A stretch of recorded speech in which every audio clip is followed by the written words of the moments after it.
Hey, LeBron, we've been talking about the missed shots now really since the CD game started. What have you seen on film and going into tonight as well, just about the way that the offense is flowing and how much of that you think can improve in the next week or two before the playoffs start? Um, I think we have some great possessions. I think sometimes we have some early quick, shot selection, some bad shot selection, throughout the course of some of these games. But for the majority, I feel like we got some great looks. And obviously, tonight once again, going, I think we was 5 for 37 from the 3-point line, shooting 35% from the field. And our defense is pretty good. I mean, we only allowed allowed the Thunder to shoot 43% from the field. But we just gotta, we'll continue to find good looks, find great looks, and and our shooters, including myself, and everybody else we'll get our rhythm and start making some. There have been so many different times over your career where you've had the one seed locked in with X amount of games to play. What's important to share with your teammates about mindset and kind of how to approach the games that don't technically count in the standings since you're locked in, but you got to stay in rhythm and approach the playoffs the right way? This is a totally different situation than any other situation I've been in my career. So I have zero experience with having the number one seed inside of a bubble during seeding games. Playing in August. So, this is all a learning experience for all of us, and we're going to take it day by day, continue to work our habits either out on the floor, during the film session when we're able to get on the floor as well. But this is a totally different season, a totally different drastic situation for all of us, including myself. All right, let's go to Dave. Hey, LeBron, has there been anything that is I guess discouraging to the point where you're like, okay, this is something I can't figure out, or we really got to work on it? Or is the stuff that's happening so far in the 2-2 start expected when there's a layoff and there's some new pieces being incorporated while you're missing some of the guys you relied on all year? Yeah, I mean, I think it's going to be, some good. I don't want to ever say bad. Some things we need to continue to work on. I mean, we've been out 4.5 months, and we played extremely great basketball before the layoff, and we implemented a couple guys into the system that has not been with us for the whole season.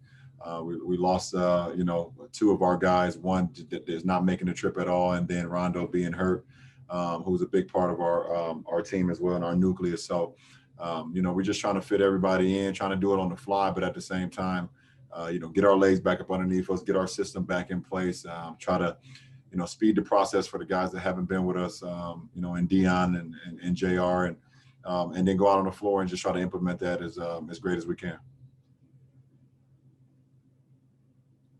Hey, LeBron, it's Bill. Kind of along similar lines. I'm just wondering, generally, when you have a long layoff in the summer, you've got the whole season to kind of build up. This is such a compact schedule, and the playoffs are like a week away, a week and a half away. Does it make it harder to tolerate or kind of believe in the idea of shots will fall eventually and what have you? Does it make it harder just knowing how close the playoffs are? No, it doesn't make it hard. I understand when you put in the work, you're okay with the result, no matter make or miss.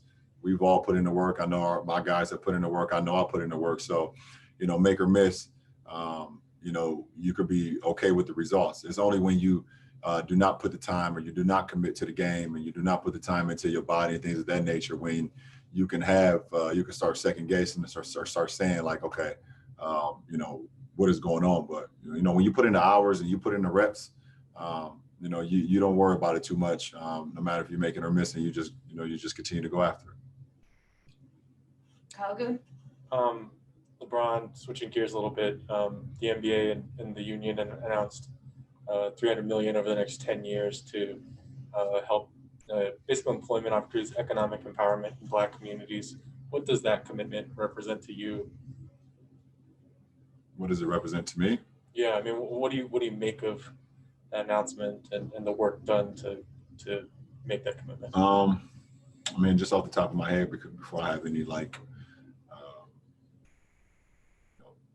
knowledge of it, I'm just not hearing it from you. So, but I think it's pretty great. Off the top of my head, just thinking $300 million over the next 10 years. And the NBPA and the NBA have always supported things that need, and in communities like the Black community where we don't get a lot of the same opportunities as a lot of people, to have that type of support, to have that type of help. it means a lot. And I know for sure, I mean, I know how much I'm doing with my foundation and my community and all those families and what they always talk about. They always talk about people, you know, they don't feel like they'd be heard, or, you know, they never feel like they're loved, or they don't feel like anyone's going to ever give them an opportunity. So this falls kind of in line with that. I don't know exactly the neighborhoods or whatever the case may be, but I know they'll choose those correctly. But I know for sure that these families, whoever that they target, will be very overwhelmed and loved behind that. Tanya? You talked about this being a situation that you've never been through. No one's ever been through, obviously, this bubble situation.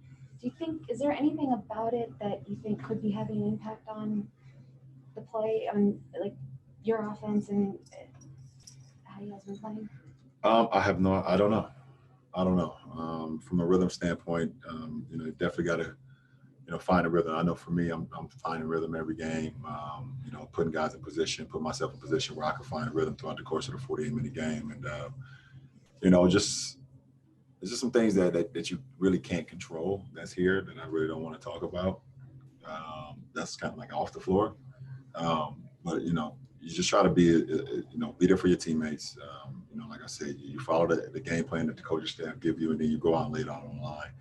And like I said, win, lose, or draw, if you know, feel like you're committed to that game, you're committed to that possession, then you can live with that. Can I ask? Hey, LeBron, Hold on, I got one more. We got one more. Hold on. I think I noticed you changed your shoes at halftime. Yeah, they were a little slippery. The court was a little slippery tonight. Yeah. You did that against the Clippers also. Was it Yeah, similar? I was a little out of rhythm too. Yeah, but the court was a little slippery in the ones that I had on, so I wanted to change it. Plus, I felt like I wasn't in good rhythm, so it's a superstitious thing. OCD thing too. Go ahead, Melissa. okay. Sorry. President Trump today said that NBA players kneeling during the national anthem is disgraceful, and he said that nobody has done more for the Black community than him other than Abraham Lincoln. And I'm curious to get your reaction to that. Trying to make me laugh right now. I appreciate that. I really don't think the basketball community are sad about losing his viewership, him viewing the game,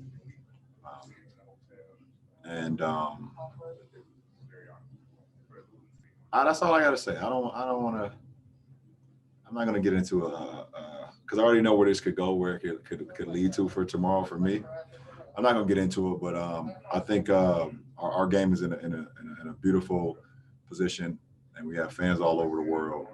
And our fans not only love the way we play the game, we try to give it back to them with our commitment to the game, but also respect, you know, what else we try to bring to the game and acknowledging, you know, what's right and what's wrong, you know, and I hope everyone, you know, no matter the race, no matter the color, no matter the size, would see what leadership that we have at the top in our country, and understand that November is right around the corner. And it's a big moment for us as Americans. If we continue to talk about we want, you know, better, we want change, we have an opportunity to do that. So, but the game will go on without his eyes on it. I can sit here and speak for all of us that love the game of basketball. We could care less. All right, last question here, Joe Varden. Did you they had the 330 kids and the I Promise kids on the. Yeah, my mom texted me after the game and told me. So you didn't. No, I didn't get a chance to see them, but I seen my mom sent me a clip of it after the game, and that was pretty cool. That was pretty cool. I forget. Did you see your mom before you came out here, or have you really not seen her? Yeah, I seen her. Okay, so it was one time. Yeah, I saw her. Yeah. And then and lastly, I'm sorry. I seen a video of the family in Aurora, Colorado, I believe. And that's what we're talking about, and that's what we continue to talk about, you know. And it resonated with me because I seen the little girl on the ground with the crown on her head, and it was just it was so hurtful and disgraceful to see a family being face down on the pavement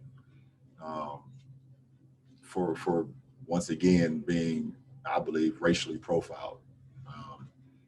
The report came out that they were reporting a stolen motorcycle, and the video clearly showed an SUV, and that kind of like doesn't make sense to me. And I heard a lot of little girls. I heard the little girl crying, or it was the mom, or whatever the case may be. And we just want better. We just want better as a Black community. We're literally not asking for a lot for the shit that we've went through over the last 400 years.